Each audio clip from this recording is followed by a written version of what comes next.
స్తోత్రం. జీవప్రదాతవు నన్ను రూపించిన శిల్పివి నీవే ప్రభు.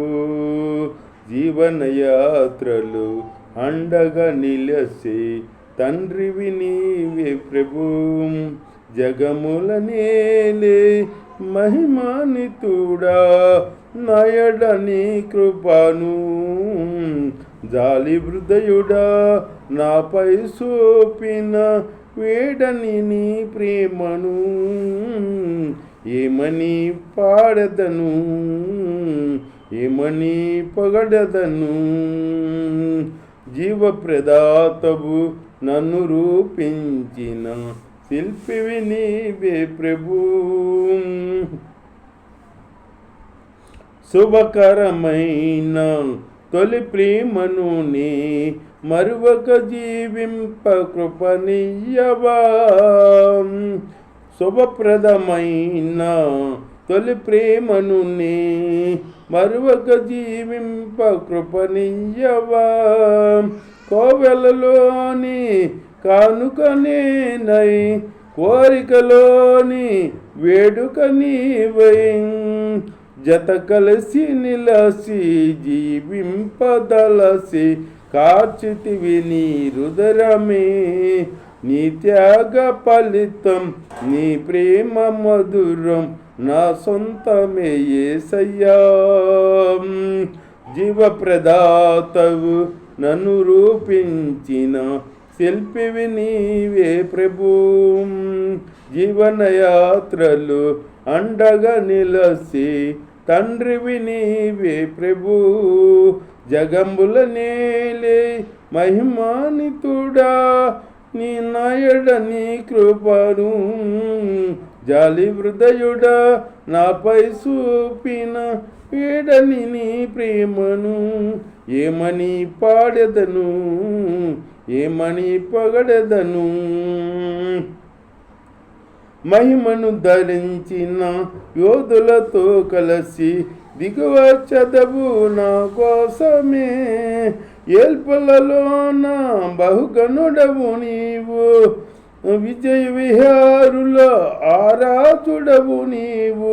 విజయోత్సవములతో ఆరాధించదన్ను అభిషక్తుడవు నీవని ఏనాడు పందని ఆత్మాభిషేకముతో నింపుము నా యేసయ్యా. జీవప్రదాతవు నన్ను రూపించిన శిల్పివి నీవే ప్రభు. జీవనయాత్రలో అండగా నిలసిన తండ్రివి నీవే ప్రభు. దేవుడి స్తోత్రాలు. మీ అందరికొన్నాడో దేవుడి మాటలు ఇందాం, కొద్దిసేపు శ్రద్ధగా ఇందాం.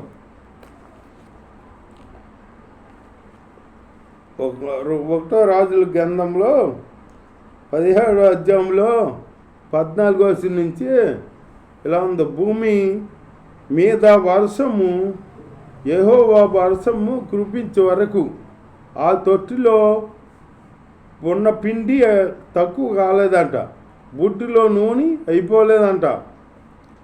ఇశ్రాయేలు దేవుడైన యెహోవా సెలవిచ్చి ఉన్నాడని నిన్ను అంతటా ఆమె వెళ్ళి ఏలియా చెప్పిన మాట చొప్పున చెయ్యగా అతడును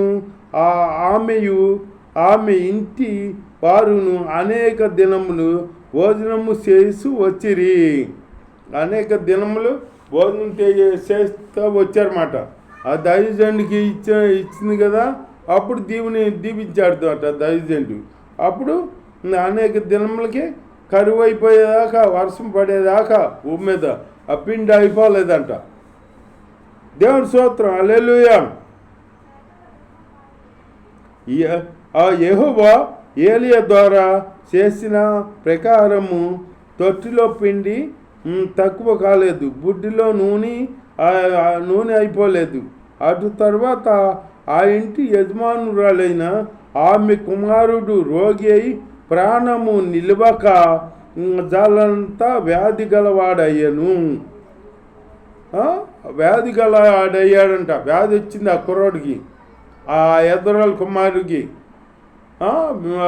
జబ్బు వచ్చిందన్నమాట. వస్తే ఆమె ఏలియాతో దయజెండా నా వద్దకు నీవు రానిమిత్తమేమి?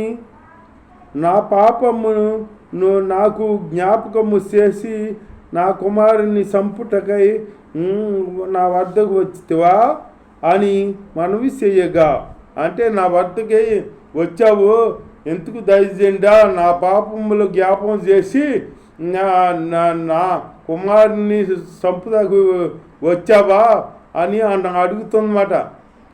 దేవుని స్తోత్రం, హల్లెలూయా. ఆమె ఏలియాతో, దయజెండా నా వద్దకు నీవు రానిమిత్తమేమి? నా పాపములు నాకు జ్ఞాపకము చేసి నా కుమారుని చంపుటకై నా వద్దకు వచ్చితివా అని మనవి చేయగా, అతడు నీ బిడ్డను నా చేతికి ఇమ్మని చెప్పి ఆమె కవిగిట్లో నుండి వాడిని తీసుకొని ఆవిడ్ని నీ బిడ్డని నా చేతికి ఇమ్మని తీసుకున్నాడనమాట. తీసుకుని అప్పుడు ఆ బిడ్డను తీసుకుని ఆయన గదిలోకి వెళ్ళాడనమాట. పై అంతస్తు గదిలోనికి పోయి తన మంచం మీద వాడిని పరిఉండబెట్టి, యెహోవా నా దేవా, నన్ను చేర్చుకున్న ఈ యదవరాలి కుమారుని చంపునంతగా ఆమె మీదకి కీడు రాజేసివా అని యెహోవాకు మొరపెట్టి, ఆ యదవరాలి కుమారులు చనిపోయినంత కీడు రాజేసివేంటి అని యెహోవాని అడుగుతున్నాడు అనమాట, ప్రార్థన చేస్తున్నాడు అనమాట. దేవుని స్తోత్రం. ఈ చిన్నవానికి ప్రాణము మరలా రానుమ్మని యెహోవాకు ప్రార్థింపగా, యెహోవా ఏలియా చేసిన ప్రార్థన ఆలకించి ఆ చిన్నవానికి ప్రాణము మరలా రానిచ్చినప్పుడు వాడు బ్రతికాను. అప్పుడు గదిలోకి తీసుకెళ్ళినప్పుడు ఏలియారు మంచం మీద బిడ్డను పడుకోబెట్టి ఆ ఎట్ట కలుగుతాకి ఆ బిడ్డ మీద పడుకున్నాడనమాట. సాసుకుని పడుకుని ఎట్ట కలిగిద్ది కదా, మనిషి ఉన్నప్పుడు ఎట్ట కలిగిద్ది కదా, ఆ ఎట్ట కలిగి అప్పుడు ప్రార్థన చేశాడు మళ్ళీ దేవునికి, ఈ బిడ్డలోకి ప్రాణం రాని ప్రభువా మా అని. అప్పుడు ఆ బిడ్డకి మళ్ళీ దేవుడు ప్రాణం ఇచ్చాడనమాట. ప్రాణం ఇస్తే ఆ బిడ్డ బతికాడు. ఆ బిడ్డను తీసుకెళ్ళినప్పుడు దేవుని స్తోత్రం, హల్లెలూయా. అప్పుడు తీసుకెళ్ళి ఆ తల్లికి ఇచ్చాడనమాట. తల్లికి ఇస్తే అప్పుడు ఆ తల్లి ఆ స్త్రీ కుమారుడు వాడు బ్రతికి ఉన్నాడని చెప్పగా, ఆ స్త్రీ ఏలియాతో, నీవు దైవజనుడివై ఉన్నావని నీవు పలుకుతున్న యెహోవా మాట నిజమనియు ఇందుచేత నేను ఎరుగుదునని, నీవు దైవజనుడివై ఉన్నావని, నీ మాట దేవుడు ఆలకిస్తాడని, కార్యం చేస్తాడని నేను ఎరుగుదును అంటున్నమాట.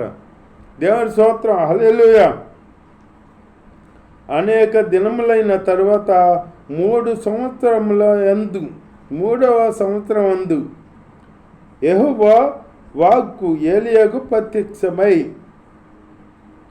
3 సంవత్సరం తర్వాత యెహోవా వాక్కు ఏలియాకు ప్రత్యక్షమయ్యిందన్నమాట. దేవుడి స్తోత్రం, హల్లెలూయా.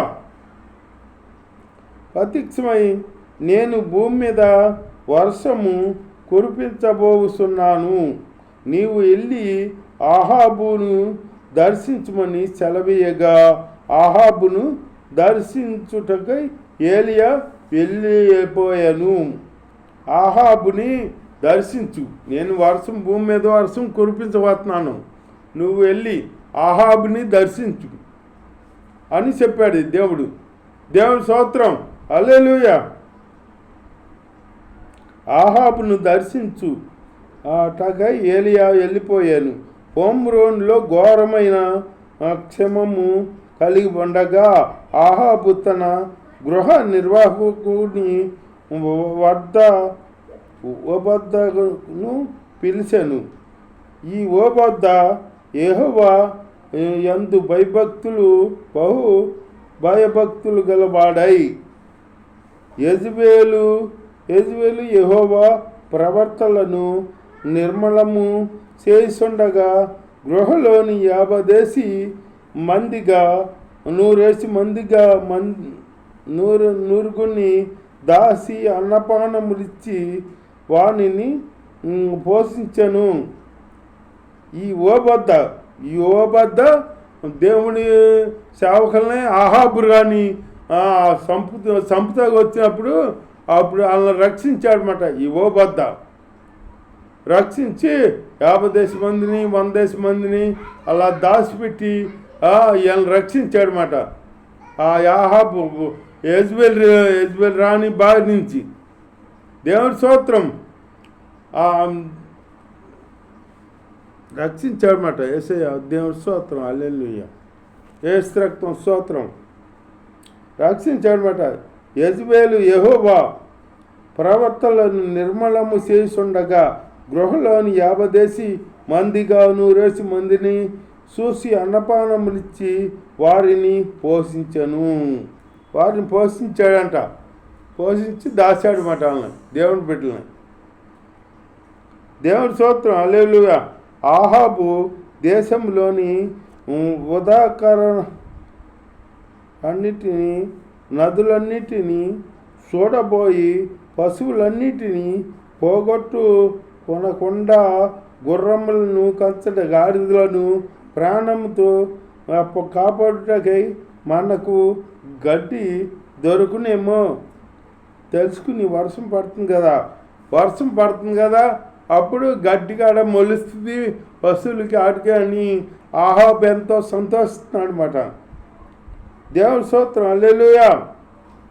ఈ యోబద్దకు ఆజ్ఞ ఇచ్చాను కాబట్టి వారు ఆ దేశమంతటా సంచరింపవలెనని చేరి యుక పాలు తీసుకుని ఆహాబు